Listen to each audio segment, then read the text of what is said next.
What's going on? Boys, thanks to our patrons, and Fiverr customers, subscribe to our Patreon free for behind-the-scenes stuff.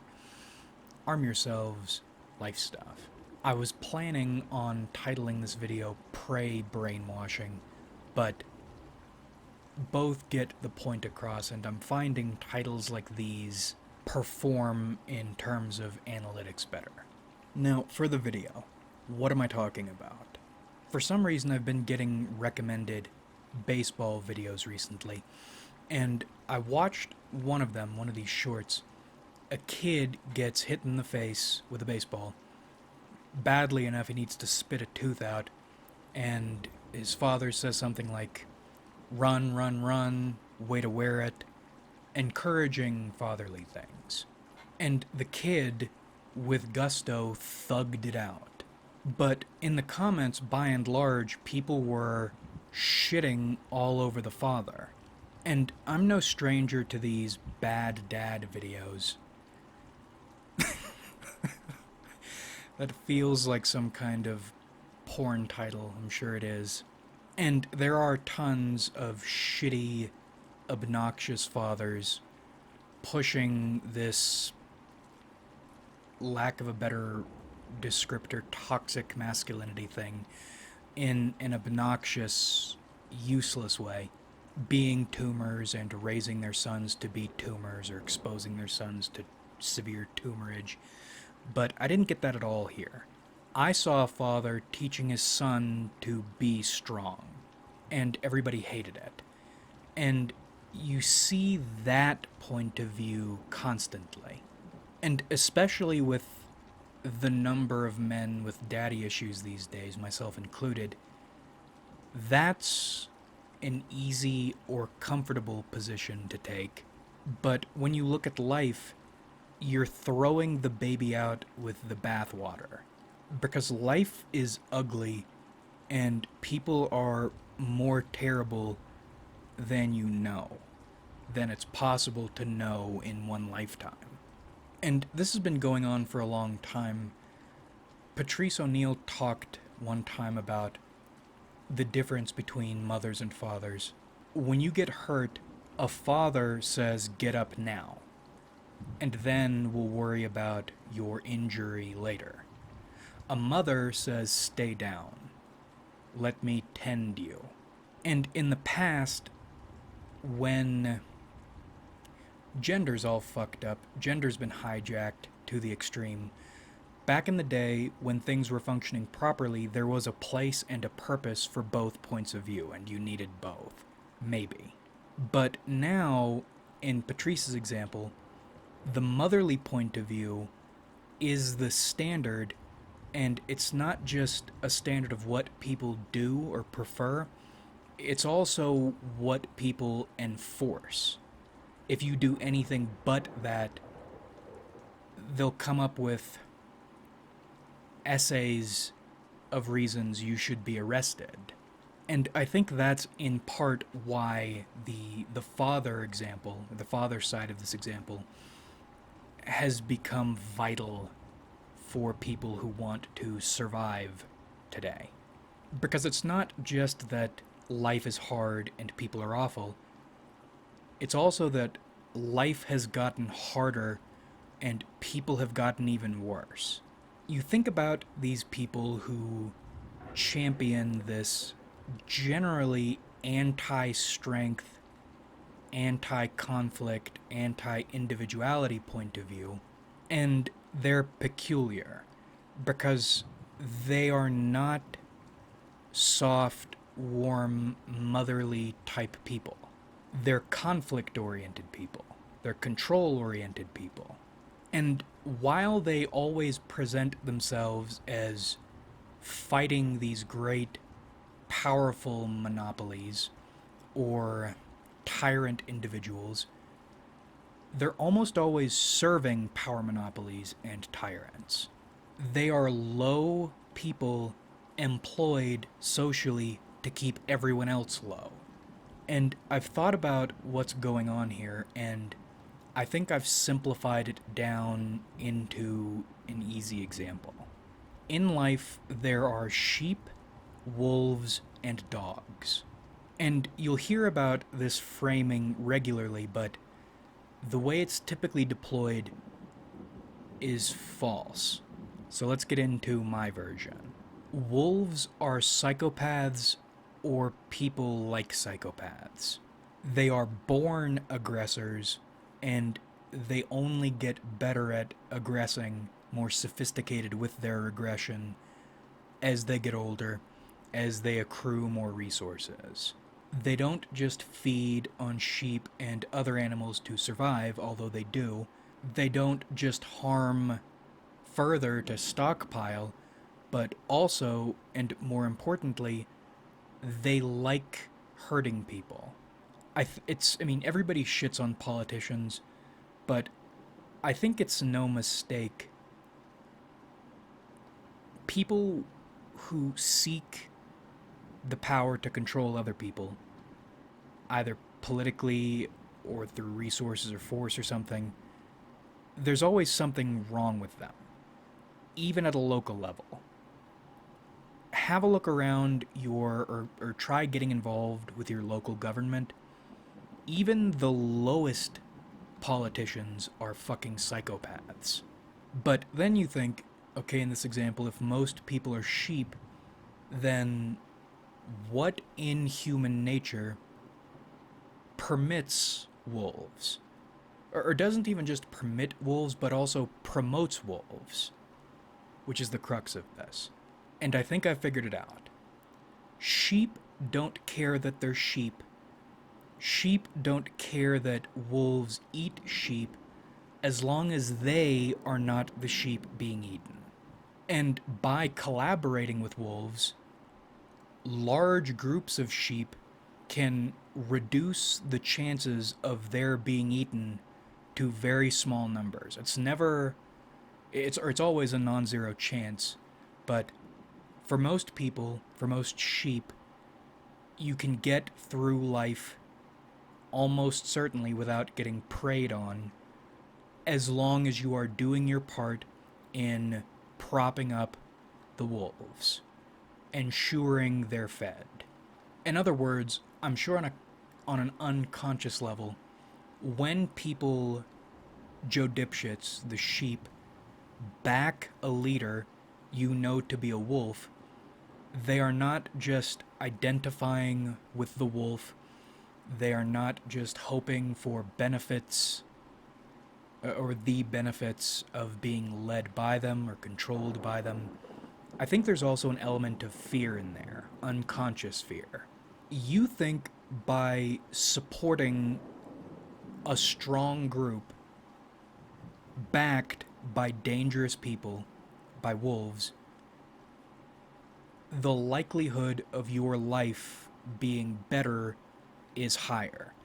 Not necessarily because your life will be better, but more because you are less likely to be targeted if you are supporting the winning side. That would explain a lot of this. Virtue signaling is an old term, but that's what it is. And that gets associated with liberal type people, but it's as prominent, if not more prominent, in conservative circles, wearing a different face, using different vocabulary. The substance behind the words being used or the policies being pushed don't really matter. It's all about identification.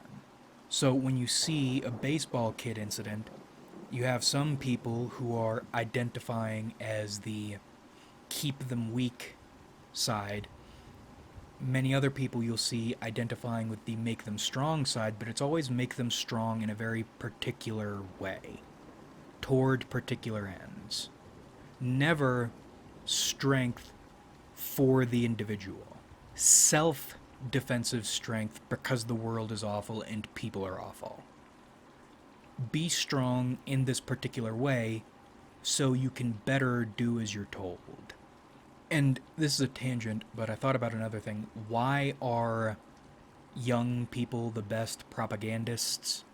Or why is a young person's mindset the best for propaganda and the most vulnerable to it? Although everybody's vulnerable to propaganda. It's because people want simple ideas that promise them a happy ending. As long as you do this one simple thing, then everything will be okay. And that works on people because it is conducive to a sheep's life lived comfortably, provided they don't become a statistic. However, if you do become a statistic, your outlook will change quickly. But let's get back into the example we set up: dogs, or more specifically, puppies. Sheep wolves don't aren't even involved at this point. Sheep push puppies to be weak or to be only selectively strong in only select ways so their potential stays metered. I don't always agree with the fatherless thing, but let's think about Fight Club for a moment. We're a generation of men raised by women. Except, as we established a few videos ago, this is not really a man-woman issue anymore because gender has been hijacked by malevolent mystical forces. And now, man or woman, it's all right-hand path bullshit designed to keep you weak. YouTube soft censored one of the comments on that video, but I didn't want to state it like that. But there's not really another way to say it. Slave morality, slave mentality. A puppy raised by sheep grows into a dog that is accustomed to being slapped around by sheep. Because even if you try to be a sheep and you're not, you won't be accepted by sheep. There's something essentially different about you. It makes them want to dominate you. That's why, as much as sheep pick on one another, they really focus on young dogs, young men and women who got that dog in them. Again, I think most of this is unconscious, but on the conscious level, sheep people, Joe and Jane dipshits, gain a degree of satisfaction from slapping around someone. They feel, on an instinctive, natural level, somewhere inside is above them. They love taking these people and pushing them below them and smacking them around. They love it. But the real purpose here is to keep the dogs neutered and spayed, so when the wolves roll around, exterminating the threats to their power is much easier. And wolves versus dogs is rough, or psychopaths or born aggressors versus normal people with the capacity for aggression is rough, because even if a dog trains to tangle with wolves, at least in this example, a wolf is still a wolf. Sadism is their profession. In terms of aggression, they are at a basic genetic advantage. And that's assuming you've done everything in your power to be able to hang with them sometimes. I watched a video recently, I think it was Life is a Story. He talked about Collateral and Vincent and the killer from the movie The Killer, though I haven't watched that movie, versus someone like Lou Bloom. They're all presented in psychopathic spheres, but we'll focus on Vincent. Vincent is not a psychopath. As far down that rabbit hole as he is, he's still a human inside. He still hesitates. He has feelings and thoughts and concerns. He's a human. And I haven't watched The Killer, but apparently in that movie, the killer is very similar, but he needs to repeat his worldview to himself when he's in situations that make him want to act human, specifically so he doesn't act human, because he's learned acting human never ever ends well. He's a human. If he were a psychopath or something, that perspective, it would be natural to him. There would be no convincing that would be his basic state, but he's not. The world taught him he needed to be that way, and despite all the reasons saying he should be that way by default, because he's a human, he still needs to work to keep himself in that mindset. And it still fails. Versus someone like Lou Bloom from Nightcrawler, which was, when I was younger, one of my favorite movies, and it's still very good. That's what he is. There's no need to convince. There's no hesitation. That's what he is. That's the situation between grown, trained dogs and wolves. Dogs will be forever, quotes, constrained by their natures, although we'll get into that. Wolves aren't. So sheep will tell you things like it's bad to be strong and it's okay to be weak, or a different form of sheep might tell you to trust authority at all times, and everything they tell you serves to keep you weak for when the wolves come to put you down. And they will. There must be something noospheric about all this, smelling vibes. Because it seems like although sheep become statistics sometimes, dogs get targeted a lot more. It's like predators can smell what you are, and there is some genetic drive in them to eliminate you.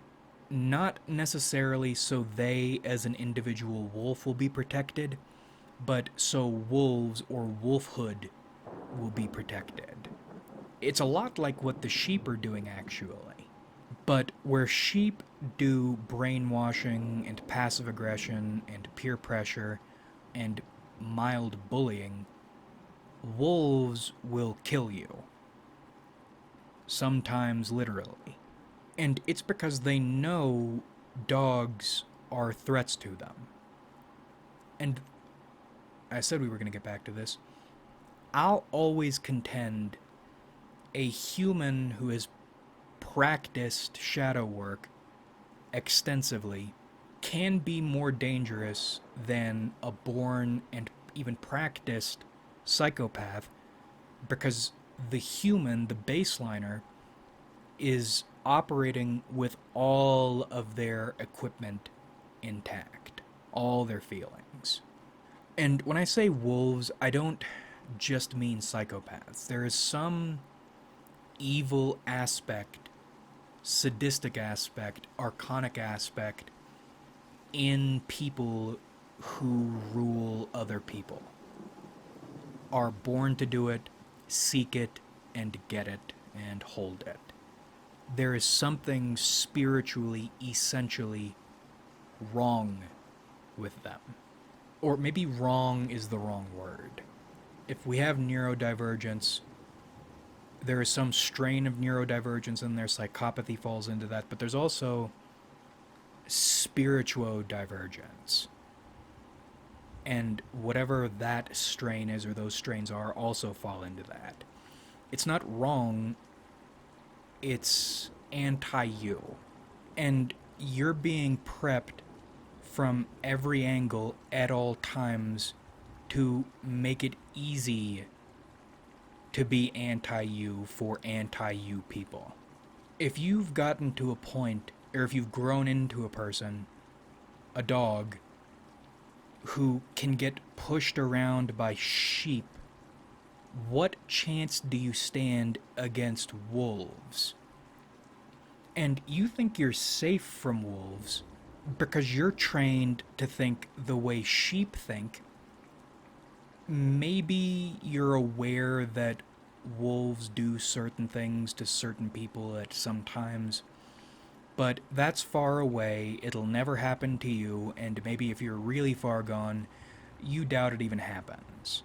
Or there are extenuating circumstances that made one of your friendly or noble fellow sheep need to act like a wolf. You don't know what fire will do to your body because you haven't even been in the vicinity of fire yet. But if you got that dog in you, you will. Your time is coming. I promise you this because while a sheep has a good chance of living its entire life without being specifically targeted, if you have that thing in you, you will be targeted eventually. And when you're targeted, you better hope you are ready for it, because odds are good, even if you are practiced, you will be one dog trained at a 15 to 20% potential level going up against 5 full power wolves. Even if you want to train, you live in a world that is designed not to allow you to train. I don't think it's a mistake, all this censorship stuff. It's not just about controlling ideas. You aren't allowed to disrespect one another. You're not just discouraged from it outside the specific spheres in which you are allowed to disrespect people, but also, well, you're discouraged from it, and then you're also barred from it. I think because even arguing online about something other than what's in the news, that builds up your conflict tolerance, even in a small way. We talked about this a long time ago, conflict tolerance. You're being brainwashed on multiple levels. First, you're being brainwashed not to take any action or to defend yourself at all. Then you're being trained to hesitate if you do take that step or are forced to take that step. And then third, you're trained not to know what to do if you have managed not to hesitate. You need to be someone like Sergeant Barnes, who did nothing wrong, by the way. But in the environment you are raised in and conditioned in and live in, you won't achieve a fraction of that even if you're trying very hard. And then all this raises the sheepdog question, which is the sheepdog meme. You're not a dog who protects sheep. You are literally a sheepdog if you buy into this shit, this trick. The sheep are lost. There's nothing to protect. And if you tried, you'd get sold out so fast it'd make your head spin. There is nothing noble or morally good about sacrifice. I still contend Christ is the most important, the crucifixion is the single most important lesson in our historical spiritual awareness. Because it is the ultimate example. It is the lesson. Christ will set you free. What did Christ get for sacrificing himself on behalf of worms who didn't deserve it? He got exactly what you'll get. And it's sick, it's twisted, because they use that story to encourage you to sacrifice, not to help you see what people are. Christ's sacrifice was noble because he died to teach you the lesson. That's the only truly kind, selfless thing in our species' history. Showing you what not to do. Again, the video is titled What It Is for clicks, but no man and no woman can afford not to be a dog. Not for other people, but for themselves. Because if you let them mold your soul, or even allow them to get their fingers, their talons anywhere near your soul, you'll be even easier prey for the predators who control them. As the wolves are parasites upon the sheep, so the sheep are parasites unto you. They use you as a thing onto which they can project the lifestyle advice or the values, the moralities they have been given by predators so they can live out their lives mentally and materially secure. Probably. Because again, they are fed on, but as long as they are the most in line, it's less likely to happen to them. But if you're a dog, you are guaranteed to be tried, at the very least, if not to be fully preyed on. This is spiritually systemic. Don't let anyone, for any reason, divert you, manipulate you away from, pressure you away from you and what you want. And if what you want is to do what they want you to do, basically, that's okay. It's your life, you decide what you want to do with it. The important thing is to be aware of what's happening and to make an informed decision. But if you're a dog, in any case, no matter what you choose to do, you can't afford to stay weak. You'll never be overwhelmingly powerful the way you need to be, but you can't afford to be totally powerless. You need actively to fight your conditioning to achieve even a little of your potential. And it'll feel bad and wrong the entire time because you're a dog, because you're a human.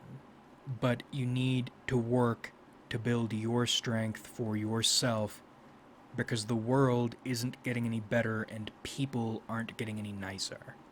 And on a spiritual level, this really does feel like a total puppy death situation. Wolves would rather dogs not exist at all. But, thankfully, maybe, it feels like dogs, in certain cases, are beginning to realize they're dogs and are beginning to do the things they need to do to secure a future for puppies and the dog species. And in the United States, maybe in the New World, we believe in the Brazilian street mutt model. Like if you enjoyed, subscribe if you haven't.